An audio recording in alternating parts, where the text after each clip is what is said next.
Robbie, it's lovely to meet you again. Nice to see you. Stadium superstar to the most intimate gig that you've ever done. This is going to be happening in Dingwalls, isn't it, in Camden? This is going to be happening at Dingwalls in Camden.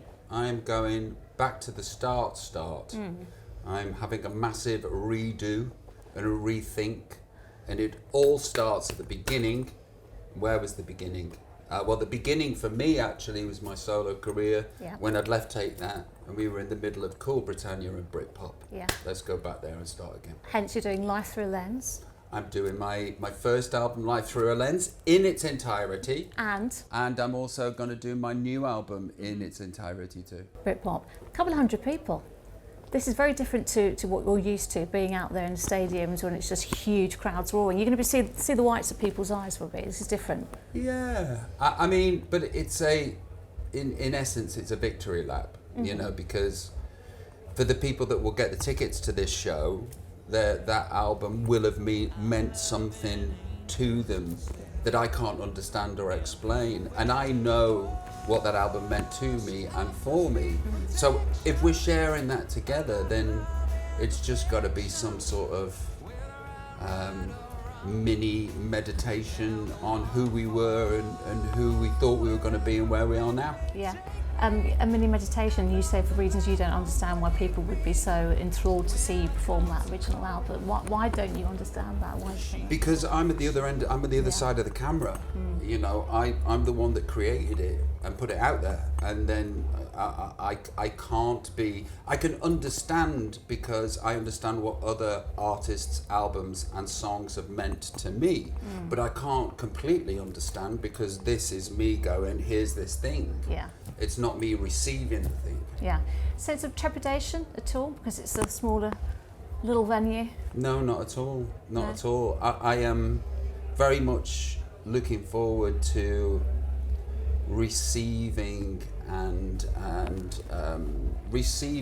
giving back the love that people give me and I give back in return. It is such an iconic venue. Back in the day, when the Britpop era was at its height, at its peak, really. Do you remember it from back then? I do. I can't remember if I was ever there. I think I was. Yeah. I must have been. I was everywhere. I turned up at the opening of a letter. So I definitely, if I was to put money on it, I saw a band there at some point. You reckon? Yeah, chances are high. Yeah. And the album the new album was called Britpop, and you know, it just says everything about that time, really. I mean, was this a very conscious decision for you to name it Britpop? Because we're having this 90s resurgence right now, aren't we, at the moment? Yeah, the universe does interesting things all of the time. Yeah. And this album has been in the making for 5 or 6 years, and it was always called Britpop, and it always had guitars. And it's coming out now because of, I don't know, COVID, my film pushed it back, you know, things have pushed it back, and it's come out exactly in the right time that it should be coming out. Oasis are back, Blur have done their gigs, Supergrass are about, Pulp are about, you know, it's wonderful to notice these things when these things happen, that there is, it feels like there are strings being pulled. It certainly does. The stars have aligned. You kind of preempted my next question. You mentioned Oasis, Blur, Supergrass, all these bands are kind of back. You're in the middle of a stadium tour right now. Are you going to get together and do like a joint 90s, What, a JV, 90s tour? a JV with Oasis? Why not? I'd do it. You're friends now, isn't No, it? we're not exactly friends, but I don't think we're enemies. Well, that's a start. I would absolutely do it, but you know, what would be the point for them? You know, I would. It would be funny if, like, I instead of Richard Ashcroft, it would be me opening for them. But Richard Ashcroft makes complete sense. Do you say you'd be prepared to open for them? I thought you'd want top billing. No, I'd open for Oasis. Oh, wow. In this moment that they're having right now, you know, they are omnipresent and they are at the peak zeitgeist. I can't compete with that, so I would open for Oasis. They've still got a couple of shows at Wembley in September if you wanted to go and watch them. Give them some notes. Yeah. Yeah, would you go? Well, here's the thing: is like I don't go to gigs. I'm not a big fan of crowds. If I'm gonna be with a crowd, I want to be in front of them telling them what to do.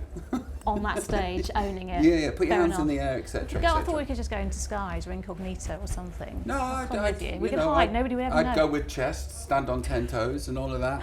Yeah, no, I wouldn't hide. Listen, we're talking about you being back in London. Obviously, you know, you spent so much time here over your career, and I know it means a lot to you. It's a really important place when it comes to music and the culture and generally. But I read that last year you did a big gig at Hyde Park, didn't you? You actually walked around and you didn't get recognised. Yeah. Yeah, it was sobering.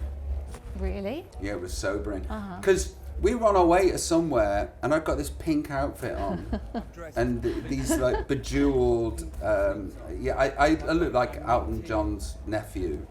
Blending in there. Yeah, completely blending in, and we couldn't get to somewhere because there was a protest on, and my wife was like, "We're going to be late, so we're walking." And I turned to my wife and I went, "Me, Robbie Williams, dressed in pink, walking in London? Are you mad?" So we walked, and then we were fine, but I was totally concentrating on getting to the restaurant, and then afterwards we couldn't get picked up because of the protest, so we walked through Hyde Park. Mate, no, absolutely zero people were just like, "There's Robbie Williams, there's Robbie Williams." Yeah. It was very, very sobering. What do you think that says about London, though, as well? That you can kind of be whoever you want and do because whatever you you couldn't. want? No? No, you couldn't. I think what it says about me and my career right now. But this was just a glitch, because I went out the next day and I was just like, we've got to put this to right. Yeah. Because look, you know, the only reason I say this is my career based on attention.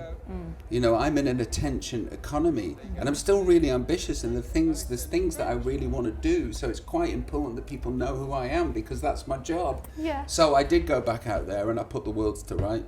I went out with a shirt that says Robbie on the back. Yeah, just to really How the help them. speaker would let me entertain you playing, and I'm completely fine. I'm still famous. It's all good. I read as well that you went out and you actually asked people to get pictures with you.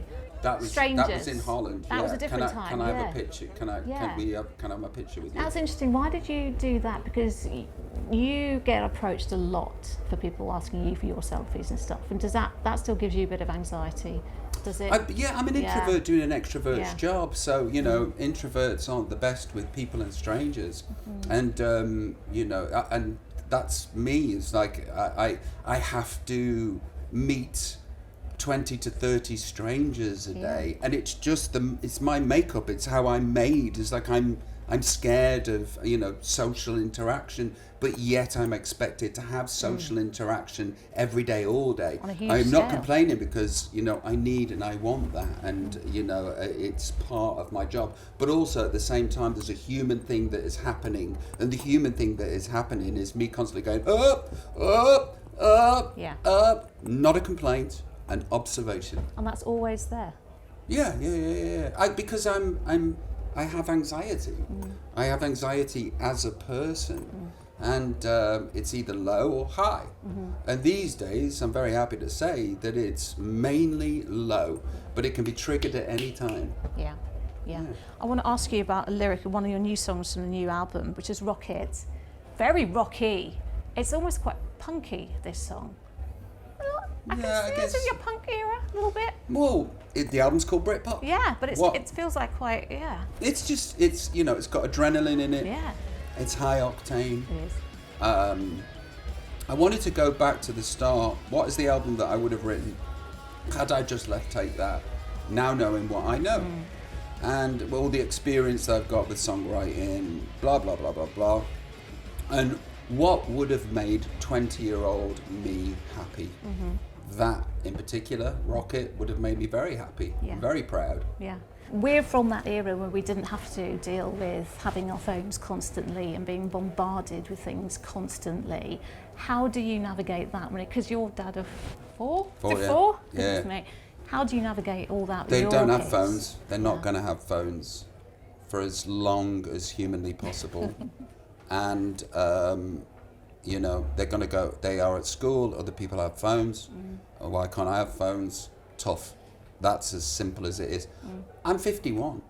I can't deal with the corrosive nature of the internet and things. It hurts me. It ruins my day. Yeah. How can I give this drug to a 12-year-old? How can I give this drug to a 7-year-old? It's abuse.